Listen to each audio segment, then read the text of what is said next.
लंबे समय से इंतजार कर रहे हैं उनके लिए बहुत ही अच्छी खुशखबरी। उत्तर प्रदेश बेसिक शिक्षा परिषद के नियंत्रणाधीन संचालित प्राथमिक एवं उच्च प्राथमिक विद्यालय में कार्यरत शिक्षकों के पारस्परिक अंतर जनपदीय स्थानांतरण के संबंध। जैसा कि आप जानते हैं कि प्राथमिक एवं उच्च प्राथमिक विद्यालय में कार्यरत शिक्षकों के शैक्षिक सत्र 2022-23 हेतु अंतर जनपदीय स्थानांतरण समायोजन के संबंध में निर्देश निर्गत किए गए।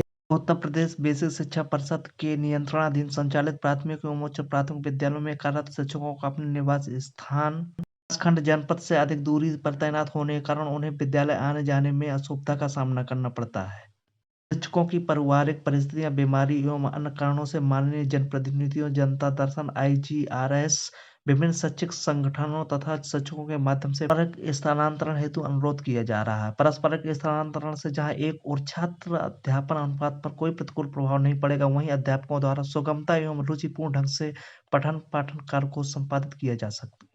जैसा कि आप देख रहे हैं, पारस्परिक स्थानांतरण हेतु निम्नवत समिति का प्रस्तावित किया गया है। नंबर 2 देखते हैं। शिक्षकों के पारस्परिक स्थानांतरण साल में 2 बार होंगे, एक बार ग्रीष्म अवकाश में, एक बार शीत अवकाश के दौरान किए जा सकेंगे, परंतु शिक्षकों द्वारा शैक्षिक सत्र के दौरान ऑनलाइन आवेदन कभी भी किया जा सकेगा। माननीय उच्च न्यायालय द्वारा भी शिक्षकों के स्थान यह अभिमत व्यक्त किया गया है कि बीच में करने के कारण शिक्षा व्यवस्था पर प्रतिकूल प्रभाव पड़ेगा।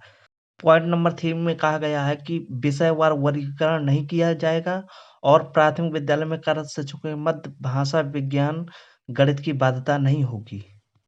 और पॉइंट नंबर 4 में स्पष्ट कर दिया गया है कि उच्च प्राथमिक विद्यालय में अध्ययनरत कक्षावार बच्चों हेतु विषयवार वर्गीकरण होने के कारण विषयवार शिक्षकों की तैनाती की जाती है। ऐसे शिक्षकों के द्वारा बच्चों को कक्षाओं में विषयवार पढ़ाने के निरंतर अभ्यास के कारण उनकी कार्यकुशलता एवं दक्षता विकसित हो जाती है, जिसका शिक्षा की गुणवत्ता पर अनुकूल प्रभाव पड़ता है। शिक्षा की गुणवत्ता में निरंतर वृद्धि हो सके, इसलिए समान विषय हेतु समान विषय वाले शिक्षकों की उपलब्धता आवश्यक है। अतः उच्च प्राथमिक विद्यालयों में तैनात शिक्षकों को पारस्परिक स्थानांतरण हेतु समान पद एवं समान विषय होने की स्थिति में ही स्वीकार किए जाएंगे। पारस्परिक स्थानांतरण के लिए निम्नलिखित श्रेणियां ही अनुमान है। प्रधानाध्यापक प्राथमिक विद्यालय का प्रधानाध्यापक प्राथमिक विद्यालय। ख नंबर में प्रधानाध्यापक प्राथमिक विद्यालय का सहायक अध्यापक उच्च प्राथमिक विद्यालय। ग नंबर में सहायक अध्यापक प्राथमिक विद्यालय का सहायक अध्यापक प्राथमिक विद्यालय। घ नंबर में सहायक अध्यापक उच्च प्राथमिक विद्यालय का सहायक अध्यापक उच्च प्राथमिक विद्यालय। और इंगा है प्रधानाध्यापक उच्च प्राथमिक विद्यालय का प्रधानाध्यापक उच्च प्राथमिक विद्यालय से हो। उपरोक्त मानक सम्मिलियन वाले विद्यालय पर भी इन्हीं श्रेणी में अनुमान होंगे। ध्यान देने वाली और है पारस्परिक स्थानांतरण ग्रामीण सेवा संवर्ग से ग्रामीण सेवा संवर्ग के अध्यापकों तथा नगर सेवा संवर्ग से नगर सेवा संवर्ग के अध्यापकों के मध्य अनुमान होंगे। 7वां है बेसिक शिक्षा परिषद के अंतर्गत कार्यरत शिक्षकों के शाश्वत पारस्परिक स्थानांतरण किए जा सकेंगे। 8वां नंबर है NIC द्वारा विकसित वेबसाइट पर पारस्परिक स्थानांतरण हेतु इच्छुक शिक्षकों के लिए आवेदन के पूर्ण उनके संपूर्ण विवरण को भरने हेतु एक प्रपत्र विकसित किया जाएगा, जिसे अन्य शिक्षकों की देख सकेंगे, ताकि शिक्षक आपस में एक दूसरे के विवरण के आधार पर भलीभांति परिचित हो सके तथा अपना सही आवेदन कर सकें। अंतर जनपदीय पारस्परिक स्थानांतरण हेतु इच्छुक शिक्षकों द्वारा आपसी विचार विमर्श से हुई सहमति के फलस्वरूप दोनों शिक्षकों के आवेदन पत्र संबंधी पात्रता अपात्रता के संबंध में संबंधित विकास खंड के खंड शिक्षा अधिकारी द्वारा सत्यापन के उपरांत आख्या जिला बेसिक शिक्षा अधिकारियों को अग्रसारित करेंगे। जनपद पर गठित समिति द्वारा संतुलित किए जाने के पश्चात पोर्टल के माध्यम से ऑनलाइन स्थानांतरण आदेश निर्गत किए जा सकेंगे। 10वां नंबर है अंतः जनपदीय पारस्परिक स्थानांतरण के फलस्वरूप स्थानांतरित शिक्षकों को समान अवधि में एक दूसरे स्थान पर कार्य मुक्ति तैनाती आदेश जारी करने की कार्रवाई संबंधित खंड शिक्षा अधिकारी द्वारा अनिवार्य रूप से की जाएगी। 11वां नंबर है आवेदन पत्र में शिक्षक द्वारा भरी गई प्रविष्टि में की गई त्रुटि के लिए वे स्वयं उत्तरदायी होंगे तथा अंतिम रूप से सबमिट किए गए आवेदन पत्र में किसी भी प्रकार का संशोधन परिवर्तन अनुमान नहीं होगा।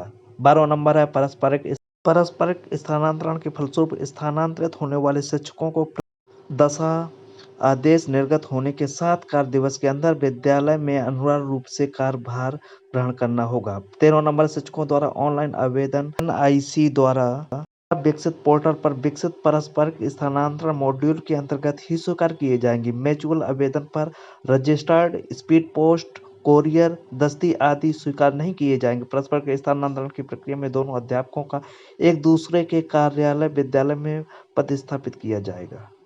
पारस्परिक अंतर जनपदीय स्थानांतरण के लिए निम्नोक्त समय सारणी प्रस्तावित की गई है।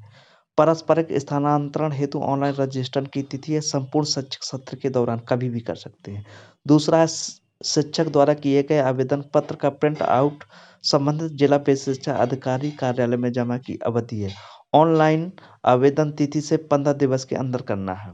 तीसरा, आवेदन की पात्रता अपात्रता के संबंध में जिला शिक्षा अधिकारी द्वारा संबंधित विकास खंड के खंड शिक्षा अधिकारी को सत्यापन हेतु आवेदन पत्र उपलब्ध कराए जाने की अवधि है 15 कार्य दिवस के अंदर।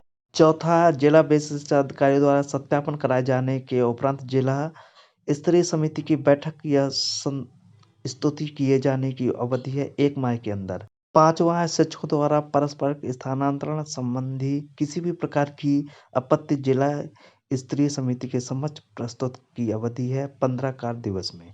छठवां, स्थानांतरित आदेश निर्गत करना एवं कार्य मुक्ति आदेश है ग्रीष्म अवकाश एवं शीत अवकाश में। सत्यापन हेतु शिक्षकों द्वारा उपलब्ध कराए गए अभिलेखों के फर्जी कूटरचित पाए जाने पर संबंधित शिक्षक के विरुद्ध नियमानुसार विविध कार्रवाई की जाएगी। परस्पर के स्थानांतरण के उपरांत संबंधित जिला शिक्षा अधिकारी द्वारा कार्य मुक्ति करने के संबंध में पृथक से आदेश निर्गत किए जाएंगे।